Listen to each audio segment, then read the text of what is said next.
Hello my fair friends, I'm Ruby Ruse. This is Baby Bunny and welcome to Fairy Fortunes. Today's episode continues our series on geomancy and the fairy fortune cards.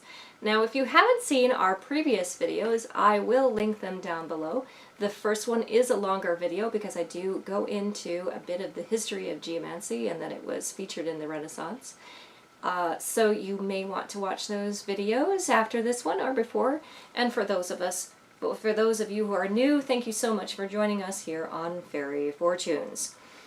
Now, I was explaining in the other videos, but I'll briefly explain again, that the reason that I created Fairy Fortunes, rather than using a divination system that I was familiar with and already is well established in the modern world, was that I wanted to bring together the fae spirits from around the world to tell the story of divination.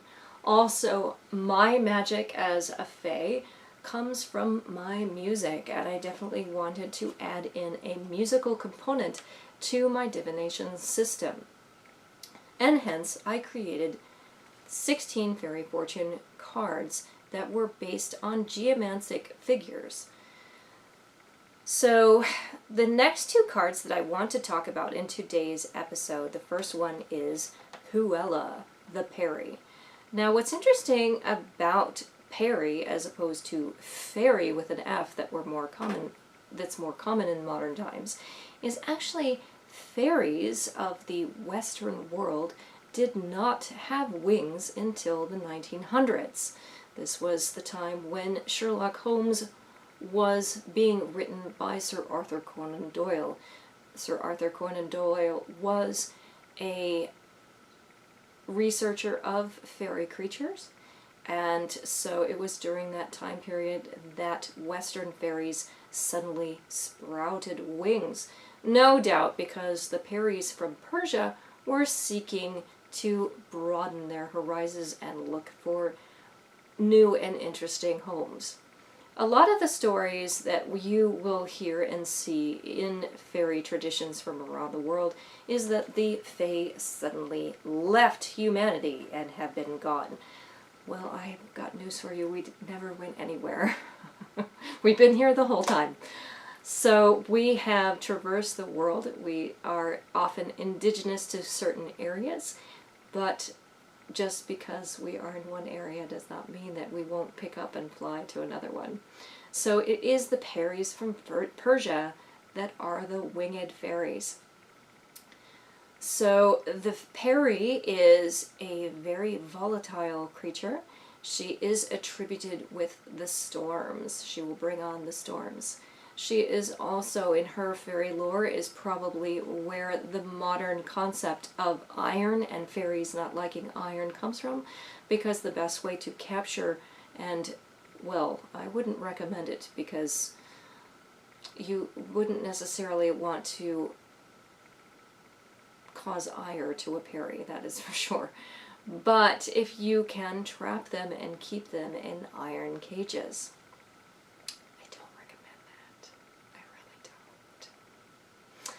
So, but they are very beautiful creatures. They come in all colors of the rainbow.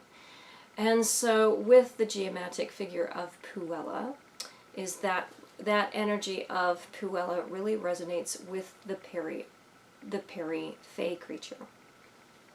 The reason being is that Puella is the Latin word for girl in the geomantic system. So what that energy is supposed to resonate with is it's supposed to be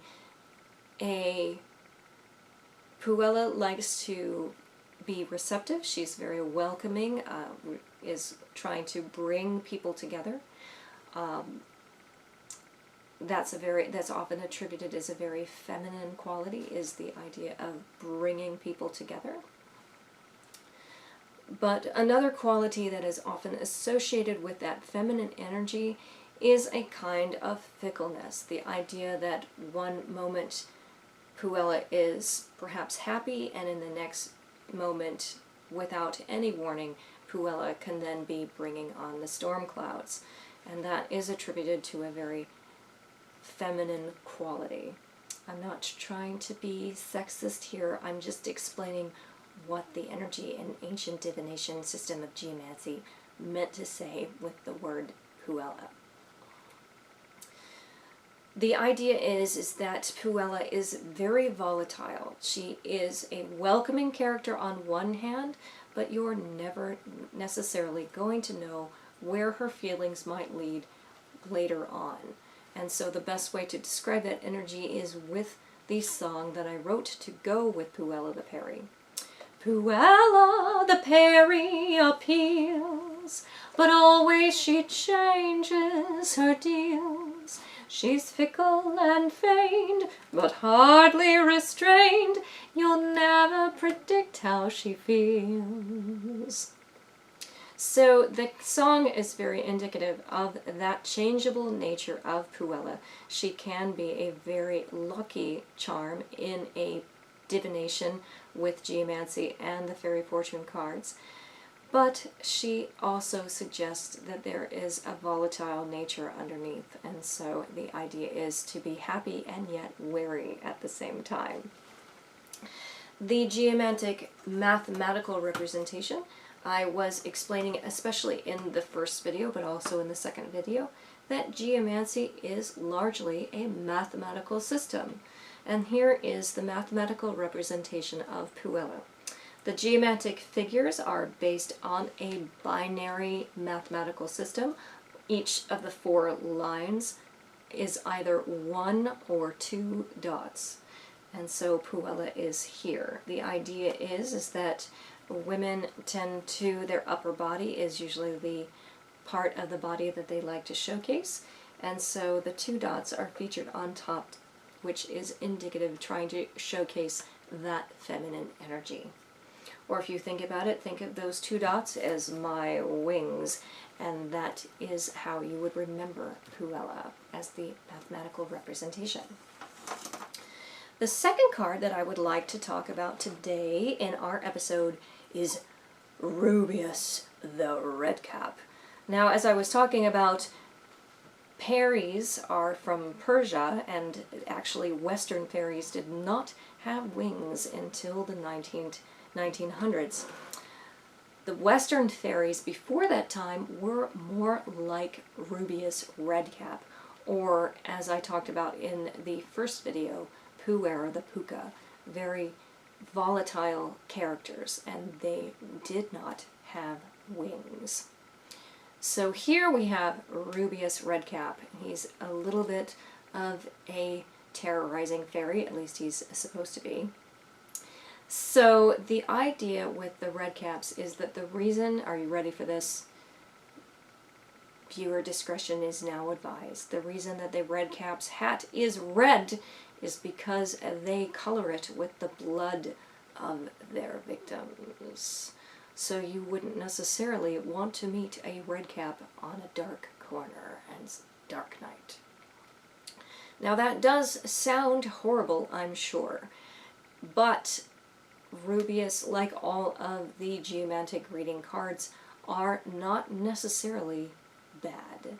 It depends on the situation, it depends on the question you are asking.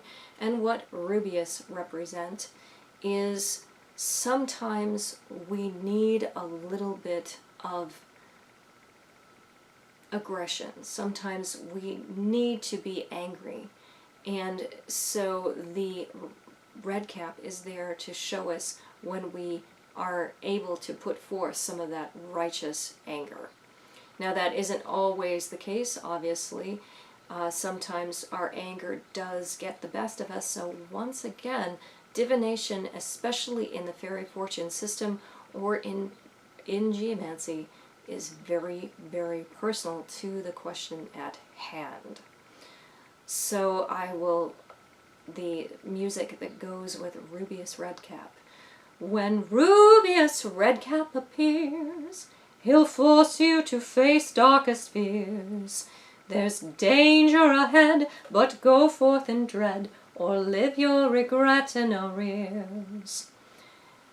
What I was trying to capture with the song that goes with Rubeus is a reminder that change can be scary. It is terrifying to encounter a red cap.